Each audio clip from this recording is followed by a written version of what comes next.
We'll hear a first-year marketing student called Leo talking to a second-year student called Anna about his marketing report.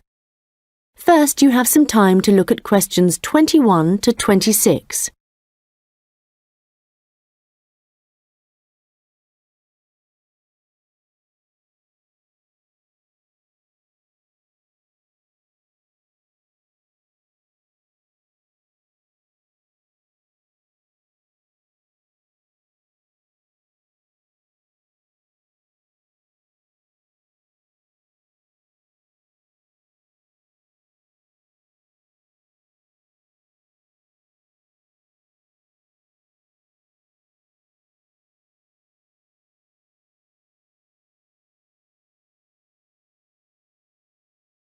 Anna, I wanted to ask you about my marketing report. I'm not sure about it. That's okay, Leo. So what do you have to do?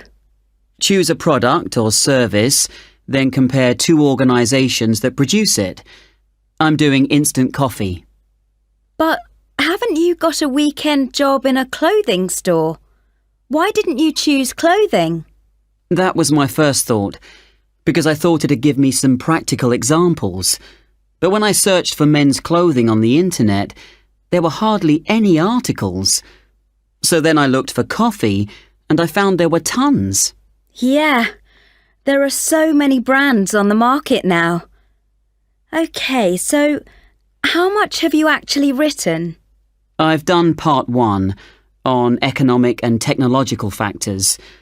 I found some good data on technological changes, how in Australia fewer people are buying instant coffee because of cheap coffee percolators that they can use to make real coffee at home. But there's also a movement away from drinking coffee. Switching to things like herbal teas instead because they think it's healthier. But that's not really to do with technology. It's more cultural. Anyway, for part 2, I'm comparing two instant coffee companies, Coffee Now and Schaffers, and I've made this table of products. Right. Let's see. So you've got the brand names and prices and selling size and descriptions. OK, the table looks good. You'll get marks for research there. Where will it go? In the section on the marketing mix, under product. Not in the appendix? No. OK, but it's too factual on its own. You need to add some comment in that section about the implications of the figures. Right, I'll do that. Now, I want to say that I think that Schaffers is more of a follower than a leader in the coffee industry. Now, I'm putting that in the section on market share. Does that seem okay? Let's see. So, you've begun by explaining what market share is, that's important. But you've got to be careful how you give that opinion. Do you think it should go in another section?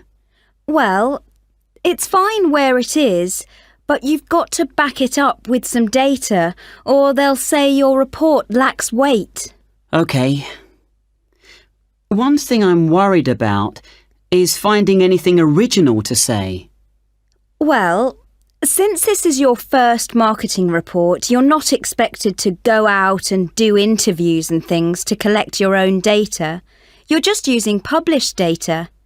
So the analysis you do might not throw up anything that people didn't know before. But the focus is more on how you handle the data. I mean, you might take something like a graph of sales directly from a website, but what makes your work original is the perspective you provide by your interpretation of it. Oh. You know, it's all so different from business studies assignments at school. It's really surprised me. What? How much research you have to do? I expected that. It's more, I knew exactly what I had to do to get a good grade at school.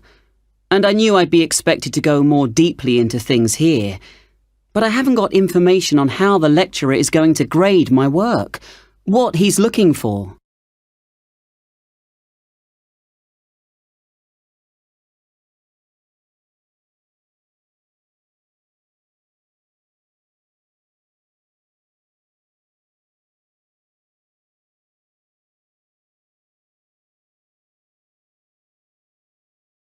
Now listen and answer questions 27 to 30.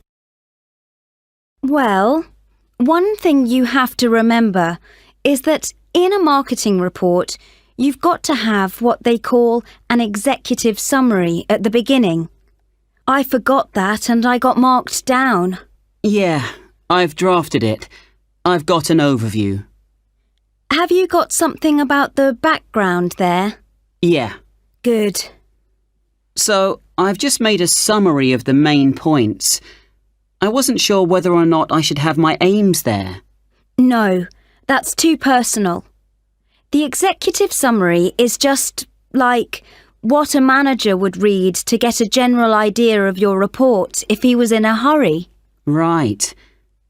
Then I'm okay for the first main part, all of the macro environment stuff.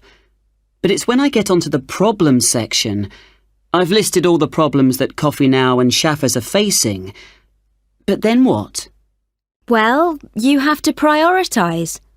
So indicate the main problems, and then you analyse each one by connecting it with a theory. That's where your reading comes in. Okay. Have you done your implementation section yet? I've thought about it. So that's where I write about what could be done about the problems. Yes. And it's got to be practical, so don't forget to specify things like who would be involved, and the cost, and the order that things would be done in. Right. Well, that shouldn't take long. You'd be surprised. Actually, that's the bit that tends to get badly done because people run out of time. That and the conclusion. Oh, any hints for that? Well, it's got to draw out the main points from your report. So it's got to be quite general. You need to